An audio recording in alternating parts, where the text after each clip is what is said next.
ಇನ್ನು ರಾಜಧಾನಿಯಲ್ಲಿ ಮಳೆಗೆ ಭಾರಿ ಅವಾಂತರವೇ ಸೃಷ್ಟಿಯಾಗಿದೆ. ಸರ್ಜಾಪುರ ರಸ್ತೆಯ ರೈನ್ಬೋ ಡ್ರೈವ್ ಲೇಔಟ್ ಕಂಪ್ಲೀಟ್ ಆಗಿ ಜಲಾವೃತ ಆಗಿರುವಂತದ್ದು. ನೀರು ತುಂಬಿ ಓಡಾಡೋಕೆ ಆಗದೆ ನಿವಾಸಿಗಳು ಸಾಕಷ್ಟು ಸಂಕಷ್ಟವನ್ನು ಅನುಭವಿಸ್ತಾ ಇದ್ದಾರೆ.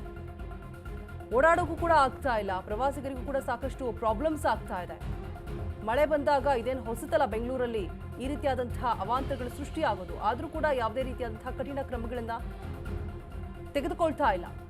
ಅದೇ ವಿಪರ್ಯಾಸ ಅಂತ ಹೇಳಿದ್ರೆ ಸದ್ಯ ಸ್ಥಳಕ್ಕೆ ಎಸ್ಡಿಆರ್ಎಫ್ ಟೀಮ್ ಜಿಬಿಎ ಸಿಬ್ಬಂದಿ ಆಗಮಿಸಿದ್ದಾರೆ.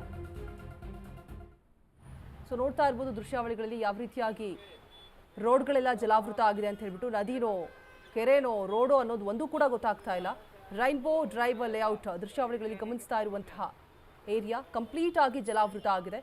ಸೊ ವಾಹನ ಸವಾರರಾಗಿರ್ಬೋದು, ಜನರಾಗಿರ್ಬೋದು, ಶಾಲಾ ಮಕ್ಕಳು ಕೂಡ ಓಡಾಡೋದಕ್ಕೆ ಸಾಕಷ್ಟು ಸಮಸ್ಯೆ ಆಗ್ತಾ ಇದೆ.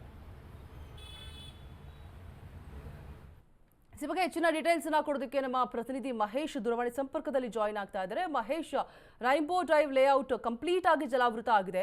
ಸಂಬಂಧಪಟ್ಟ ಅಧಿಕಾರಿಗಳು ಯಾರಾದರೂ ಸ್ಥಳಕ್ಕೆ ಆಗಮಿಸಿದ್ದಾರಾ? ಸಾಕಷ್ಟು ಪ್ರಾಬ್ಲಮ್ಸ್ ಆಗ್ತಾ ಇದೆ ಅಲ್ಲಿ ಓಡಾಡೋರ್ಗೂ ಕೂಡ. ಏನ್ ಹೇಳ್ತಾರೆ ಸಾರ್ವಜನಿಕರು ಈ ಬಗ್ಗೆ? ನಿನ್ನೆ ಸುರಿದಂತ ಭಾರಿ ಮಳೆಗೆ ರೈನ್ಬೋ ಲೇಔಟ್ ಅಕ್ಷರಶಃ ಈ ಒಂದು ರೀತಿಯಲ್ಲಿ ನೀರಿನಲ್ಲಿ ಮುಳುಗಿದೆ ಅಂತ ಹೇಳ್ಬೋದು. ನಿನ್ನೆ ರಾತ್ರಿಯಿಂದನೂ ಕೂಡ ಜನ ಹೊರಗೆ ಬರೋದಕ್ಕೆ, ಮನೆಯಿಂದ ಹೊರಗೆ ಬರೋದಕ್ಕೂ ಆಗದೇನೆ ಮನೆಯಲ್ಲೇ ಇರುವಂತದ್ದು. ಅಂದ್ರೆ ಪ್ರಮುಖವಾಗಿ ನೋಡೋಕಾದ್ರೆ ನಾವು ಕಳೆದ 3 ವರ್ಷಗಳಿಂದನೂ ಕೂಡ ರೈನ್ಬೋ ಲೇಔಟ್ ಖಾಸಗಿ ಲೇಔಟ್ ಅದು.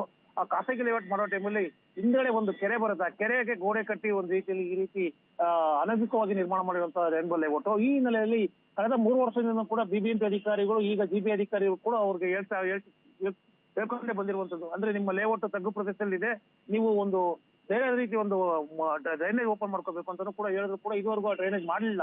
ಆ ಹಿನ್ನೆಲೆಯಲ್ಲಿ ಇವತ್ತು ಮಳೆ ಬಂದಾಗ ಏನೋ ಒಂದು ತಗ್ಗು ಪ್ರದೇಶದಲ್ಲಿ ರೈನ್ಬೋ ಲೇಔಟ್ ಇಡೀ ಸುಮಾರು ಅರ್ಧ ಭಾಗದಷ್ಟು ಮುಳುಗಿರುವಂತದ್ದು. ಅಲ್ಲಿನ ನಿಜಕ್ಕೂ ಕೂಡ ಜನರು ಒಂದು ರೀತಿಯಲ್ಲಿ ಭಾರಿ ಕಷ್ಟನೇ ಬೀಳ್ತಾ ಇರುವಂತದ್ದು. ಈಗಾಗಲೇ ಅಲ್ಲಿ ಎಸ್ಡಿಆರ್ಎಫ್ ಏನು ಒಂದು ತಂಡನ್ನು ಕೂಡ ಆಗಮಿಸಿರುವಂತದ್ದು. ಈಗ ಜಿಬಿ ಅಧಿಕಾರಿ ಕೂಡ ಏನಲ್ಲ ಸ್ಥಳಕ್ಕೆ ಆಗಮಿಸಿ ಒಂದು ರೀತಿ ಪರಿಶೀಲನೆ ಮಾಡ್ತಿರುವಂತದ್ದು.